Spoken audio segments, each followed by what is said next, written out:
तू ही रे माझा मितवा या मालिकेच्या आजच्या भागामध्ये पार्ट 1 आपण ऐकत आहोत आणि खूपच धमाकेदार असा पार्ट 1 झालेला आहे। प्रेक्षकांनो, आपल्या सगळ्यांना माहिती आहे की आता इकडे लावण्या आणि त्याचबरोबर अर्णवच्या हळदीचा कार्यक्रम रंगात आलेला असतो। अर्णवला हळद लावण्यासाठी तो इथे बसलेला असतो। छान डेकोरेशन वगैरे केलेलं असतं आणि तेवढ्यातच हळद जेव्हा इथे अंजली लावण्याचा प्रयत्न करत असते तेवढ्यातच आता मामांचा त्याला फोन आलेला असतो आणि मामांचा फोन आल्यामुळे अर्णव लगेचच हळद लावतानाच उठलेला असतो आणि तेव्हा सगळेजण त्याला म्हणत असतात, हे सगळं काय आहे, तू असा का उठलेला आहेस म्हणून। तेवढ्यातच आता इकडे तो म्हणत असतो, काय झालेलं आहे बोल। त्यावर लगेचच आता इकडे मामा सांगत असतात त्याला की मी ईश्वरीच्या घराच्या बाहेर होतो आणि तिथून आता राजेश कुठल्या तरी कुलदेवतेसाठी सोनटेकडे या गावामध्ये तो तिला दर्शनासाठी घेऊन गेलेला आहे असं इथे तो बोलत असतो आणि तेवढ्यातच आता इकडे अर्णव म्हणत असतो, मला माफ करा तुम्ही सगळेजण, पण मी आता इथे मात्र थांबू शकणार नाही, कारण इथे मला कोणाचा तरी जीव वाचवणं खूप जास्त महत्त्वाचं आहे आणि मला तिकडे जावंच लागणार आहे असं इथे ते बोलत असतात। ह्या सगळ्या गोष्टी इथे ते बोलत असताना मात्र इकडे आता लावण्या म्हणत असते, हे काय आहे अर्णव, आणि त्याचबरोबर आपली हळद आहे, ह्या गोष्टी तुझ्यासाठी मॅटर करत नाहीयेत का असं म्हटल्यानंतर आता लगेचच इकडे अर्णव म्हणत असतो, मी नाही थांबू शकत, मला इथे कोणाचा तरी जीव वाचवायचा आहे। इकडे आकाश म्हणत असतो, जर तुझ्या जागी मी गेलो तर नाही चालणार का, पण इकडे अर्णव म्हणत असतो, नाही चालणार, कारण माझं तिथे असणं खूप जास्त इम्पॉर्टंट आहे असं म्हणून तो तिथून निघून गेलेला असतो। आता मात्र इकडे लावण्या खूप चिडलेली असते, ती विचार करत असते, असं माझ्या इथे हळदीपेक्षा ह्याला कुठलं काम असं इम्पॉर्टंट आहे आणि त्यासोबत हे सगळं काय आहे असा इथे तो विचार करत असतो। तर इकडे मात्र आता लगेचच जो राकेश आहे, राकेश इथे ईश्वरीला घेऊन गेलेला असतो आणि राकेश ईश्वरीला घेऊन गेल्यानंतर आता इकडे दुसऱ्या बाजूला जी आपली ईश्वरी आहे ती थोडीशी थकलेली असते आणि तेव्हा ती म्हणत असते, राकेशराव, खरंच तुम्ही ना खूप जोरामध्ये बाईक चालवता असं म्हटल्यानंतर इथे आता तो म्हणत असतो, काय हो ईश्वरीजी, तुम्हाला भीती वाटते का? अहो मग तुम्ही मला इथे पकडून बसू शकता ना, मला काहीच प्रॉब्लेम नाहीये असं म्हटल्यानंतर आता लगेचच ती म्हणत असते, नाही एवढी भीती नाही वाटत आहे, पण तरी सुद्धा मी इथे विचार करत आहे की तुम्ही मला का बरं पकडून बसत नाहीये, तुमचा माझ्यावर विश्वास वगैरे नाहीये का असं म्हटल्यानंतर आता ईशू म्हणत असते, नाही तसं काहीच नाहीये। त्यावर आता इकडे मात्र तो म्हणत असतो, एकदा फक्त इंदुरी जिलेबी माझी झाली ना तर मग मला लग्न हो किंवा न हो ह्या सगळ्या गोष्टीशी काही घेणं देणं नाही, फक्त आजचा एक दिवस मला आता हिच्यासोबत घालवायचा आहे आणि एकदा का मी आजचा दिवस हिच्यासोबत घालवला की मग मला कशाशी काहीच घेणं देणं नाहीये। ह्या सगळ्या गोष्टी इथे बोलल्यानंतर, अहो तुम्ही थकलात का, मग तुम्हाला आता चहा पिऊन फ्रेश वाटेल असं इथे तो बोलतो। आता ह्या सगळ्या गोष्टी इथे त्याने बोलल्यानंतर मात्र इकडे आता दुसऱ्या बाजूला आता इकडे ईश्वरी म्हणत असते, हो ना खरंच लग्नाची पण खूप जास्त घाई होते वगैरे। त्यावर आता राकेश म्हणत असतो, हो पण लग्न होणं खरंच खूप गरजेचं आहे, ही तुमच्या बाबांची इच्छा आहे असं सुद्धा इथे आता तो मुद्दाम बोलत असतो। त्यावर ईश्वरीजी, तुम्हाला एक गोष्ट विचारू का, तुमचा माझ्यावर विश्वास वगैरे नाहीये का? त्यावर ईशू म्हणत असते, नाही तुम्ही असं का बोलताय, मला कळत नाही। तेवढ्यात लगेचच आता तो म्हणत असतो, नाही तसं काहीच नाहीये। तर इकडे आता दुसऱ्या बाजूला अर्णव तिथून लग्न जे हळद आहे त्यामधून सोडून गेल्यानंतर इकडे आजींनी अगदीच मामाच्या विरोधात फणा काढलेला असतो। आजी म्हणत असतात, तुम्हा दोघांचं माम भाच्याचं हे सगळं काय चाललेलं आहे, खरं सांगा आणि खरं सांगा, नाहीतर बघा माझ्या एवढं काहीच वाईट नसणार आहे असं म्हटल्यानंतर आता इकडे तो म्हणत असतो, अगं काय हे आई, तू एवढा संशय माझ्यावरती का बरं घेत आहेस, आणि मी काही नाही केलेलं आणि मला नाही माहिती तो कुठे गेलाय, तर हे बघ अजिबात तू माझ्याशी खोटं बोलू नकोस, आणि तो जर वेळेवर आला नाही तर मग काय करायचंय। त्यावरच मामा म्हणत असतात, बरं ठीक आहे, जर तो वेळेवर नाही ना आला तर सगळ्यात महत्त्वाची एक गोष्ट तुम्हाला तेव्हा मी सगळ्या गोष्टी इथे सांगेल आणि तुम्हाला सगळ्या गोष्टी मी इथे सांगितल्यानंतर मग इथे बऱ्याच नाते इथे बदलू शकतात, बऱ्याच नात्यामध्ये इथे आता विघ्न सुद्धा येण्याचं काम होऊ शकतं असं मामा बोलत असतात। त्यावर आता आजी म्हणत असतात, हे नेमकं काय आहे, तू कशाबद्दल बोलतोयस, काही कळणार आहे का, असं म्हटल्यानंतर आता लगेचच इकडे तो बोलत असतो, हो सगळं काही कळणार आहे, सगळ्या काही गोष्टी ते समजणार आहेत, पण त्यासाठी थोडासा वेळ द्या आणि एकदा का अर्णव आला की सगळ्या गोष्टी इथे मार्गी लागतील आणि सगळ्या गोष्टी इथे व्यवस्थित होतील, असं इथे तो बोलत असतो. तेव्हा इथे आता त्याला खूप जास्त राग येत असतो. इकडे मात्र आजी चिडलेल्या असतात आणि त्या म्हणत असतात, हे तुमचं दोघांचं काय चाललंय ना, मला काहीच समजत नाहीये. असा तो अचानकच इथून निघून गेलेला आहे आणि असा अचानकच निघून गेल्यानंतर ह्या लावण्याला काय वाटत असेल याचा सुद्धा तो इथे विचार कसा काय करू शकत नाही, असं आजी बोलत असतात. त्यावरच आता इकडे जे अर्णवचे मामा असतात ते समजवण्याचं काम करत असतात. ते म्हणत असतात की तुम्ही अजिबात कोणीच कसलीच काळजी करू नये, कारण तो आल्यावर बऱ्याच काही गोष्टी आणि बऱ्याच काही प्रश्नांची उत्तरे इथे मिळतील. इकडे मात्र आता वल्लरी खूप जास्त चिडलेली असते आणि वल्लरी चिडल्यानंतर ती म्हणत असते, तुम्हा दोघांचं हे सगळं काय चाललेलं आहे मला कळेल का. त्यावर ते लगेचच म्हणत असतात, अगं काही नाही, मी ना खरं तर अर्णवने मला सांगितलं होतं की ईश्वरीच्या घरी लग्नाचं आमंत्रण द्यायला जा. अच्छा, मग लग्नाचं आमंत्रण दिलं, हा मी गेलो होतो द्यायला, पण ते काय झालं ना, तिथे गेल्यावर मला असं समजलं की ती घरी नाहीये, ती कुठेतरी बाहेर चाललेली आहे, म्हणून मी इथे चिंटूला फोन केला.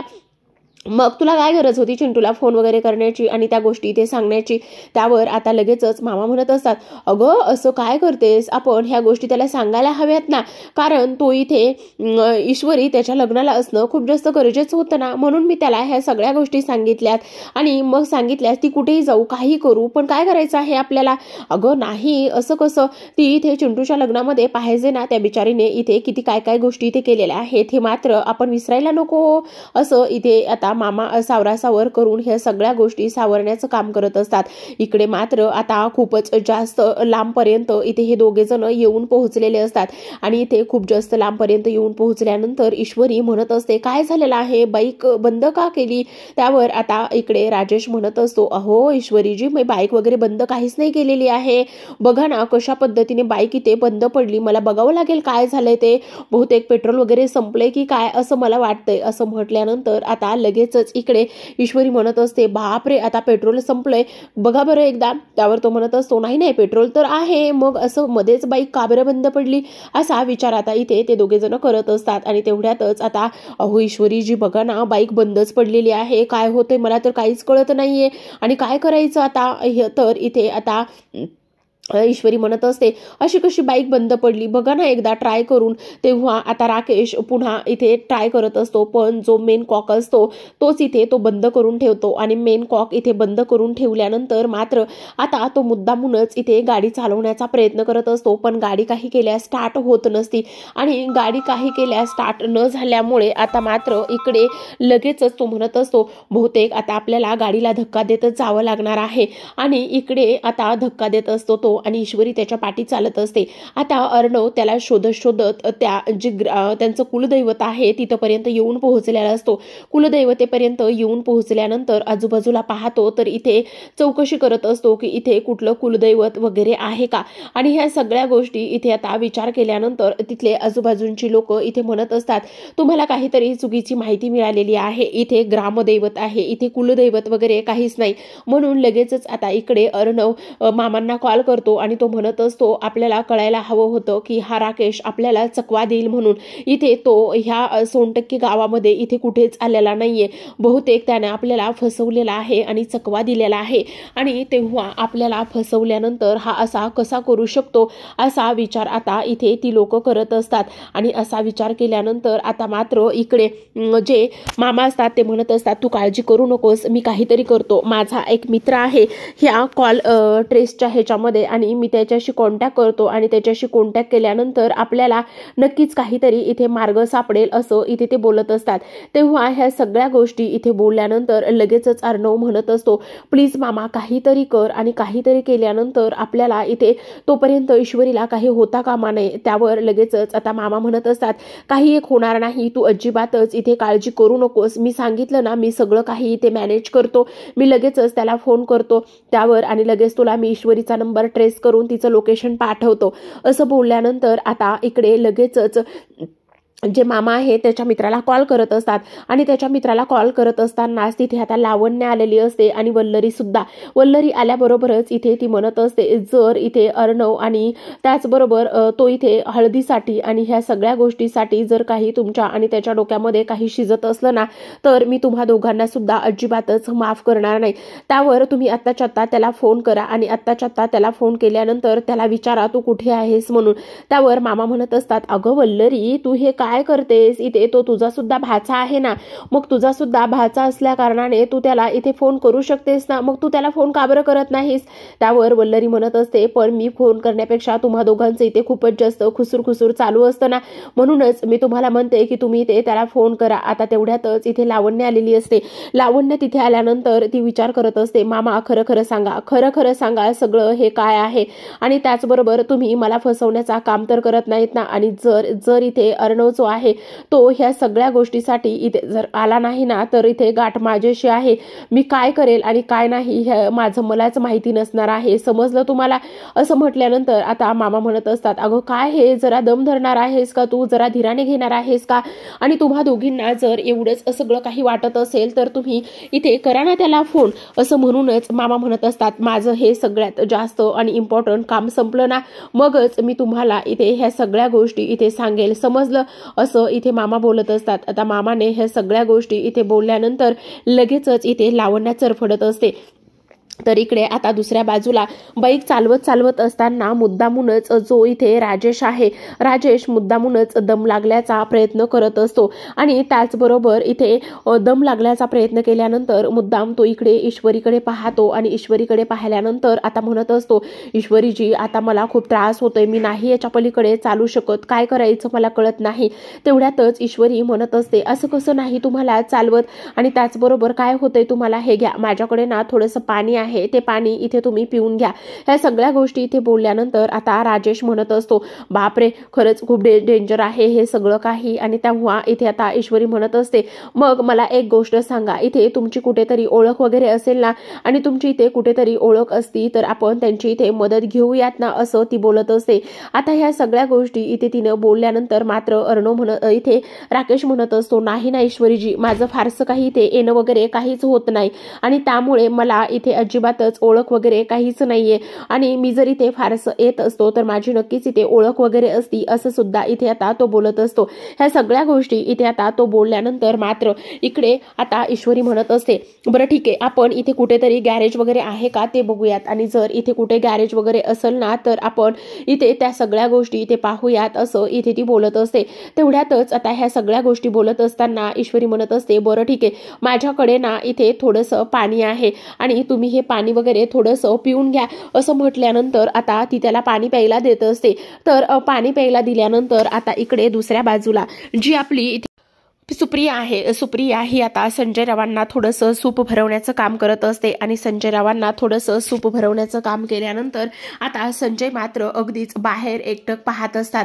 ते सूपचा इथे सिप सुद्धा किंवा एक घोट सुद्धा इथे पित नसतात, आणि तेव्हा सुप्रिया म्हणत असते, अहो असं काय करताय, बाहेर जायचंय का तुम्हाला? मला कळतंय तुमच्या तब्येतीची एवढी सगळी हेळसांड होत आहे, आणि तुमच्या तब्येतीची एवढी हेळसांड होते आणि तुम्हाला घरामध्ये बसवत नाही, ह्या सुद्धा सगळ्या गोष्टी इथे मला समजताय, पण मी आता ह्या सगळ्या गोष्टीबद्दल नाही काही करू शकत, आणि मला माहिती आहे तुम्हाला इथे घरात बसवत नाहीये, तुम्हाला बाहेर जाऊन फिरण्याची वगैरे सगळी सवय आहे, पण थोडंसं समजून घ्या ना, थोडीशी काळजी नका करू.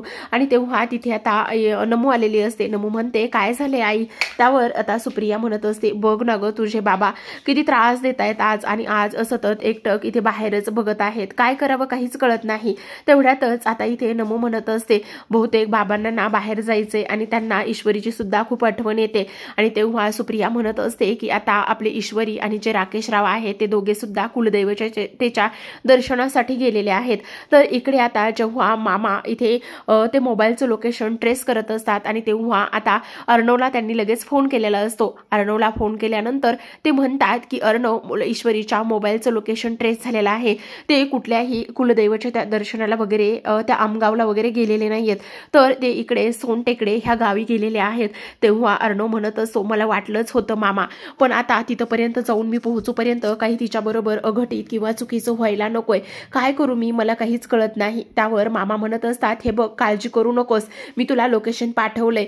तेव्हा अर्णव म्हणत असतो, पण हा राजेश आपल्याला इथे गंडवणार आहे, इथे चकवा देणार आहे, ह्या गोष्टी आपण इथे पाहायला पाहिजे होत्यात. मग मी आता काम करतो, लगेचच ह्या लोकेशनवरती पोहोचण्याचं लवकरात लवकर काम करतो. इकडे आता म्हणत असतो, ठीक आहे, आता आपण इथे ह्या गावामध्ये जाऊयात, काही मदत मिळते का बघूयात, किंवा डॉक्टरांकडे जाऊयात, मला खूप त्रास होतोय हो, अशक्तपणा आलाय, असं गरगरल्यासारखं होतंय, हातपाय गळून गेलेत, मला काही चालवत नाहीये. तेव्हा ईश्वरी म्हणत असते, चला ना ह्या गावामध्ये जाऊन आपण चौकशी करूयात, कुठेतरी डॉक्टर वगैरे आपल्याला नक्कीच मिळेल, किंवा इथे एखादा मेकॅनिकल मिळेल आणि तो आपली बाईक इथे दुरुस्त करून देईल. असं म्हणूनच आता इकडे मात्र राकेश म्हणत असतो, हो ठीक आहे ना, तुम्ही म्हणता अगदीच तसं करूयात आपण, चला. असं म्हणूनच आता इकडे ते चालत चालत आलेले असतात आणि चालत चालत आल्याच्या नंतर ज्या पद्धतीने राकेशने इथे प्लॅन केलेला असतो, ज्या प्लॅननुसार इथे सोनटेकडी इथे त्या गावामध्ये एक गेस्ट हाऊस असतं आणि सोनटेकडी ह्या गावामध्ये जे गेस्ट हाऊस असतं ते इथे राकेश पाहतो आणि तो म्हणत असतो, ईश्वरीजी तुम्ही तिकडे बघा ना, इथे सोनटेकडी गेस्ट हाऊस जे आहे ना, आपण तिथे थांबायचं का? असं म्हटल्यानंतर ईश्वरी म्हणत असते, पण आपण डॉक्टरांना दाखवूया ना. त्यावर राकेश म्हणतो, अहो मला जरा ना थोडासा आराम केला ना तर बरं वाटेल, एकदा का मी आराम केला तर बऱ्याच गोष्टी इथे व्यवस्थित होतील, म्हणून मला असं वाटतंय की चला आपण जाऊयात आणि इथे गेल्यानंतर आपण आता लगेचच मला थोडासा आराम करूयात. पण तुम्हाला जर वाटत नसेल ना माझ्यासोबत सेफ वगैरे तर काही गरज नाहीये, तुम्हाला जर माझ्यावर अजून सुद्धा विश्वास नसेल ना तर ठीक आहे, काही हरकत नाही. आणि तेवढ्यातच तो मुद्दाम खोकण्याचं, थकवा जाणवण्याचं, छातीत दुखण्याचं काम करत असतो. तेवढ्यातच आता ईश्वरी म्हणत असते, बरं ठीक आहे, तुम्ही नका काळजी करू, चला आपण ह्या सोनटेकडी गेस्ट हाऊसमध्ये जाऊयात आणि काळजी करण्यासारखं काही नाहीये. आणि तसंही राकेशजी मला तुमच्यावर आहे विश्वास, तुम्हाला असं का वाटतंय ते पण मला असं वाटत होतं की आपण एखादा मेकॅनिकल शोधला हवा होता आणि तेव्हा त्याने इथे बाईक वगैरे दुरुस्त करून दिली असती, असं इथे ती बोलत असते. पण काय हो ईश्वरीजी, मला चालताच येत नाहीये, काय करू मी, मला खूप त्रास होतोय हो. त्यामुळेच आजारपणाचं नाटक इथे तो करत असतो. आता अर्णवने जे इथे लोकेशन लावलेलं असतं त्या लोकेशनपर्यंत तो इथे येऊन पोहोचतो.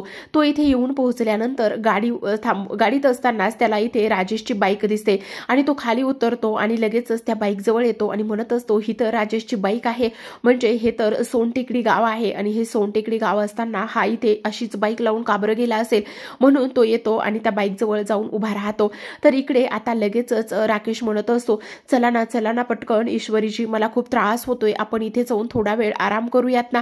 आता ईश्वरीकडे कुठलाच पर्याय शिल्लक राहिलेला नसतो, पण ईश्वरी म्हणते, मग मी एक काम करते, गावाकडे फोन करते घरी आणि गावाकडे फोन केल्यानंतर आपण इथे थांबणार आहोत हे सगळं काही सांगते. त्यावर राकेश म्हणतो, अहो आपल्याला इथे कुठे थोडा वेळ थांबायचा आहे, जास्त वेळ नाही थांबायचं, मला एकदा बरं वाटलं की लगेच आपण निघूया, उगाच घरच्यांना कशाला बरं टेन्शन. असं म्हणूनच अगं इंदोरी जिलेबी, आजचा दिवस आणि आजची ही वेळ माझ्यासाठी खूप महत्वाची आहे. एकदा का मी तुझ्यासोबत हा वेळ घालवला ना तर आता लगेचच इथे माझं तुझ्यासोबत लग्न हो अथवा न हो ह्या सगळ्या गोष्टींशी मला काही घेणं देणं नाहीये, असा राकेश छातीवर हात देऊनच म्हणत असतो. ईश्वरीने त्याचा एक हात हातामध्ये घेतलेला असतो तर दुसरा हात धरून ती त्याला त्या सोनटेकडे गेस्ट हाऊस पर्यंत घेऊन जाण्याचं काम करत असते. तर आता इकडे मात्र जो आपला अर्णव आहे तो आतापर्यंत तरी राजेशच्या बाईक जवळ येऊन पोहोचलेला असतो आणि इथेच बाईक लावून हा बहुतेक कुठेतरी गेलेला आहे निघून, ही खात्री आता अर्णवला पटत असते. तर प्रेक्षकांनो हे पाहणं खूपच रंजक आणि इंटरेस्टिंग असणार आहे की कशा पद्धतीने आता अर्णव तिथे ईश्वरी आणि राजेश पर्यंत जातो आणि कशा पद्धतीने ईश्वरीला राजेशच्या तावडीतून सोडवतो हे पाहूयात येणाऱ्या पुढच्या भाग 2 या एपिसोडमध्ये. तोपर्यंत तुम्ही हा भाग नक्कीच एन्जॉय करा. व्हिडिओ पाहिल्याबद्दल मनापासून